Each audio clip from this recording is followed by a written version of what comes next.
मंडळी, कधी कधी काय होतं, एका पाठोपाठ एक अशा वाईट गोष्टींचा सपाटा सुरू होतो आणि असं वाटतं की आपले सगळे इलाज हरलेत, आता काहीच राहिलं नाहीये, लढण्यासाठी ताकद पण नाही राहिली, आता सगळं संपलं.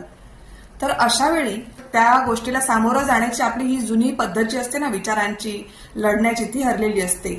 आयुष्य संपलेलं नसतं. हीच ती वेळ असते जेव्हा एक नवीन आणि प्रगल्भ मार्ग तुमच्यासाठी मोकळा होतो, नवीन उघडला जातो. तर हे स्पष्ट करणारी मी तुम्हाला एक गोष्ट सांगणार आहे. तर एकदा काय होतं, एक अनुभवी नावाडी एक खूप मोठ्या वादळात समुद्रात अडकला आणि वादळ एवढं तीव्र होतं की त्याच्या जहाजाचे सुकाणू, जे दिशा दर्शवतात, मार्ग दर्शवतात, ज्याच्यावरून मार्ग ठरतो, ते मोडून पडले.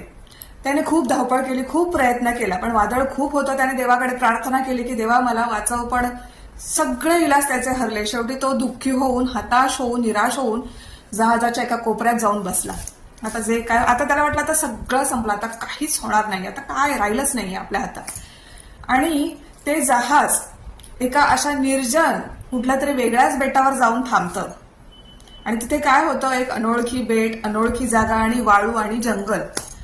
तो नावाडी तिथून तो खाली उतरतो आणि तिथे एक झोपडं बांधतं छोटंसं आणि तिथे मिळणारी फळं वगैरे खाऊन आपला उदरनिर्वाह करत असतो.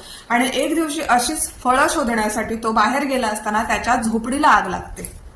तो येऊन बघतो तर अरे, माझी झोपडी पण जळाली. आणि देवाला म्हणतो, देवा अरे काय चालवलंयस तू, किती परीक्षा घेणार आहेस माझी, आधी माझं जहाज हे करून तुम्हाला एका निर्जन बेटावर आणून सोडलंस आणि एकमेव माझा सहारा, माझं आश्रयस्थान, माझी झोपडी होती, ती पण तू जाळून टाकलीस, आता मी काय करावं. असं म्हणून तो गप्प बसून राहिला, म्हणजे हताश होऊन संपला. आता हे होतं ते पण देवाने उद्ध्वस्त केलं. तर अशा वेळी एक जहाज त्याच्या दिशेने येताना दिसतं आणि त्या जहाजातून आलेली माणसं त्याला मदत करायला आलेली असतात.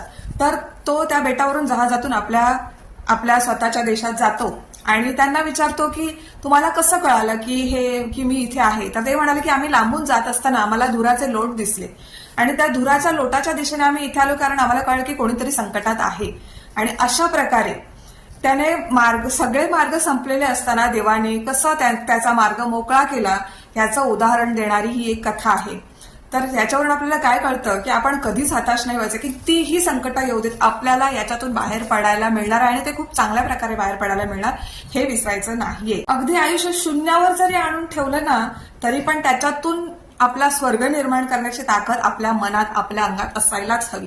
तर हा व्हिडिओ कसा वाटला हे नक्की सांगा. आवडल्यास व्हिडिओ लाईक करा, शेअर करा, आचार्य मंत्र यांना फॉलो करा, युट्यूबवर सबस्क्राईब करा. धन्यवाद.